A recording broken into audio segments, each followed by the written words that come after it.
कितना 10 की पावर -3 और इसका कितना है 10 की पावर -1। तो इतना प्रेशर इसने यूटिलाइज, दो पेटी से डिफरेंस। Clear students? यहाँ भी उसी तरीके से इंडक्टिव कॉइल था 1000 वोल्ट थी, इसने परफॉर्म किया। अब क्या हुआ, यहाँ पे एनोड, यहां से रेज निकलनी स्टार्ट हुई।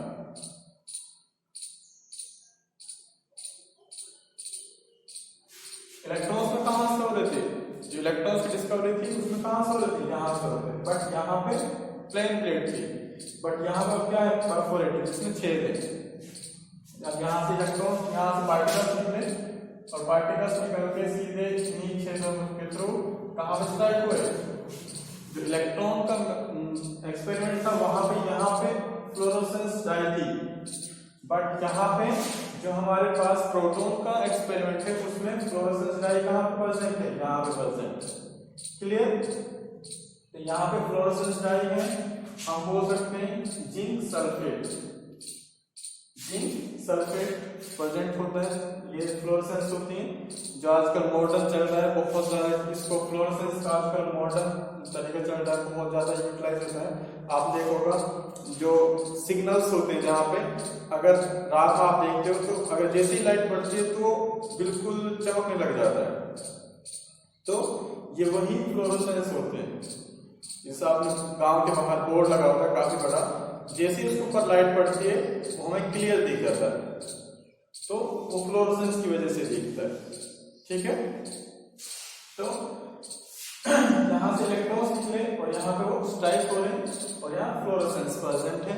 जैसे स्ट्राइक हुए तो यहाँ पे कलर प्रोड्यूस होगा, कलर प्रोड्यूस होगा तो हमें पता चलेगा कोई ना कोई यहाँ से कोई सब्सटेंस आ रहा है, वो इसके साथ स्ट्राइक कर रहा है। जैसे इसके साथ स्ट्राइक किया तो इन्होंने इसको पॉजिटिव यहाँ से नेगेटिव की तरफ आ रहा है और एमिट कहाँ से हो रहे हैं, पॉजिटिव की तरफ से एमिट हो रहे हैं, तो इनको नाम दे दिया प्रोटॉन। क्योंकि पॉजिटिव की तरफ से एमिट हो रहे हैं तो इसको नाम दे दिया इन्होंने प्रोटॉन। Proton clear.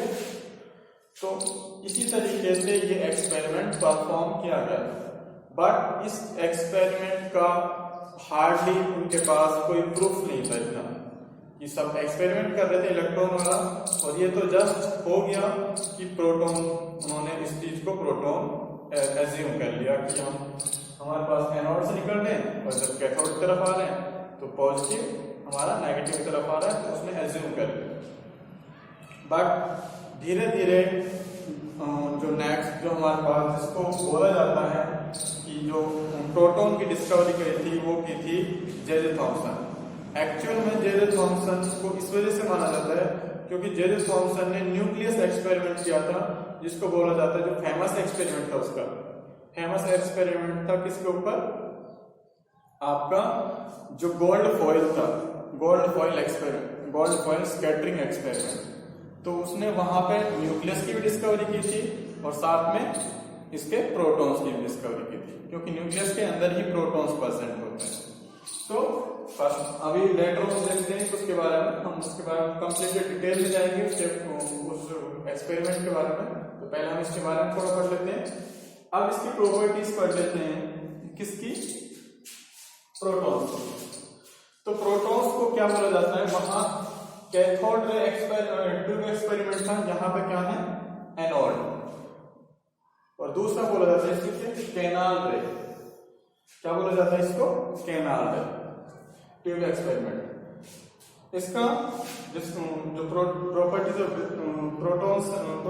प्रोटॉन्स हैं उसमें हम डिनोट करते हैं स्मॉल p से, और इसका जो ओरिजिन होता है वो गैसियस आयन से होता है प्रोटॉन्स का। इसमें गैसियस आयन से मैंने आपको बताया, इसमें गैसियस आयन लिए तो उन्होंने ज्यादा माना, तो इसको बोला जाता है ये जो ओरिजिन है प्रोटॉन्स का वो किसकी वजह से हो रहा है, गैसियस आयंस की वजह से हो रहा है। अब आपको पता है प्रोटॉन है तो पॉजिटिवली चार्ज होंगे, बाकी प्रॉपर्टीज ट्रेवल में स्ट्रेट लाइन, हमारी स्ट्रेट लाइन में ट्रेवल कर रही है, काइनेटिक एनर्जी भी होगी, made up of small particles, small particles से मिलकर बना होते हैं स्मॉल पार्टिकल्स ऑफ गैस, ये कह सकते हैं gases. They produce fluorescence at cathode, वहां पे फ्लोरोसेंस कहां प्रोड्यूस हो रहा था, एनोड पर, यहां पे कहां प्रोड्यूस हो रहा है, कैथोड पर। Next, they are reflecting towards positive towards negative, यहां पे क्या आएगा, negative plate in electric field. ठीक है। Next, they are reflected in magnetic field, clear है। They depends upon nature of gases taken, यहां पे इंपॉर्टेंट बात यह है कि वो डिपेंड नहीं कर रहा था गैसेस के ऊपर, ना ही इलेक्ट्रोड के मटेरियल के ऊपर, बट ये डिपेंड करेगा किसके ऊपर, गैसेस के ऊपर, जो भी गैस लेंगे आप। क्लियर स्टूडेंट्स, ये डिपेंड क्यों करेगा, क्योंकि प्रोटॉन्स होते हैं न्यूक्लियस में प्रेजेंट होते हैं, जिस तरीके का हमारे पास गैस प्रेजेंट होगी उसी का अकॉर्डिंग वो उसमें प्रोटॉन्स प्रेजेंट होंगे, तो इस वजह से ये डिपेंड करेगा उसको। क्लियर। तो मास ऑफ प्रोटॉन्स कितना होता है, 1.6 × 10⁻⁻27 और इलेक्ट्रॉन के ऊपर चार्ज कितना होता है, प्रोटॉन के ऊपर चार्ज कितना होता है, इसको हम इलेक्ट्रॉन, प्रोटॉन के ऊपर charge on proton, charge on proton 1.6 into 10 power minus 19 coulomb. इसमें एक्चुअल में है क्या, यहाँ पे सेम चीज है, इलेक्ट्रॉन और प्रोटॉन्स का जो चार्ज होता है वो सेम होता है, बस डिफरेंस किसका है, यहाँ पे पॉजिटिव रहेगा, इलेक्ट्रॉन वो नेगेटिव में रहेगा, बस डिफरेंस इतना है। Clear friends?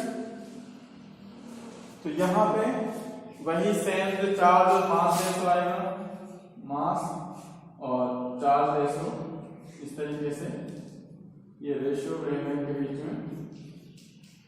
आप मास की वैल्यू आपको पता है, चार्ज की वैल्यू पता है, तो हमारे पास क्या आ जाएगा, mass and charge ratio. Okay friends, you can take it by pause the video and click on screenshot and you can note down it.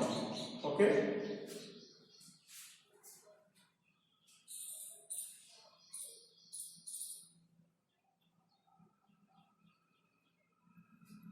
Okay. Thanks friends. आज के लेक्चर में हमारे पास इसके बारे में थोड़ा सा और डिस्कवर कर लेते हैं, थोड़ा सा और उसके बारे में जान लेते हैं कि किस तरीके से एक जो जे थॉमसन था उसने इसको क्यों क्रेडिट दिया जाता है, कि इसका प्रोटॉन्स का जो क्रेडिट मिला था वो जे थॉमसन को मिला था, तो किस वजह से मिला था।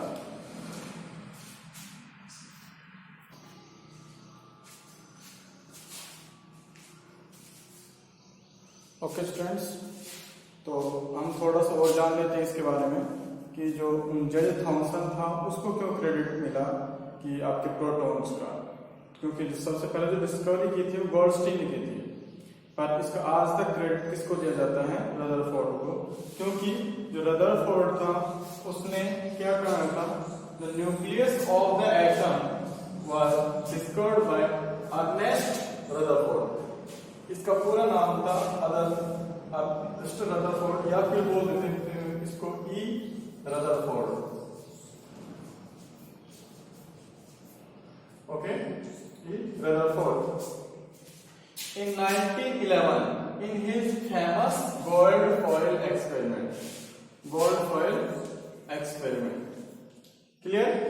He concluded that all the positively charged particles in an atom were concentrated in a single core and most of the atom's volume were empty. इसका मतलब ये कहा गया था कि जो हमारे पास पार्टिकल्स प्रेजेंट हैं वो मोस्टली कैसे होते हैं, एटम के पास पॉजिटिवली प्रेजेंट होते हैं और बाकी क्या होता है वो एम्प्टी होता है। तो इसने जो एक्सपेरिमेंट किया था, मेनली सबसे पहले जो डिस्कवर किया था वो डिस्कवर किया था हाइड्रोजन एटम। तो ही explain nucleus of the hydrogen atom. कहाँ डिस्कवर किया था इसने, nucleus of hydrogen atom present in the nucleus of all the other atoms in year 1970।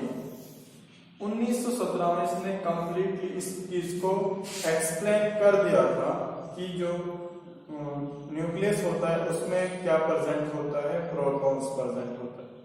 तो वहीं से इसको ऑफिशियली जो क्रेडिट मिला था उसको रदरफोर्ड को क्रेडिट मिला था कि जो प्रोटॉन की डिस्कवरी की है वो किसने की है, रदरफोर्ड। और इसको जो दूसरा क्रेडिट मिलता है वो मिलता है कि इसने एटॉमिक न्यूक्लियस की डिस्कवरी।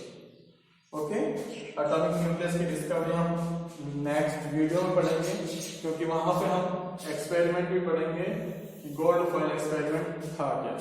ठीक है, तो आज के लेक्चर में आपका इतना ही। Thank you guys, have a nice day.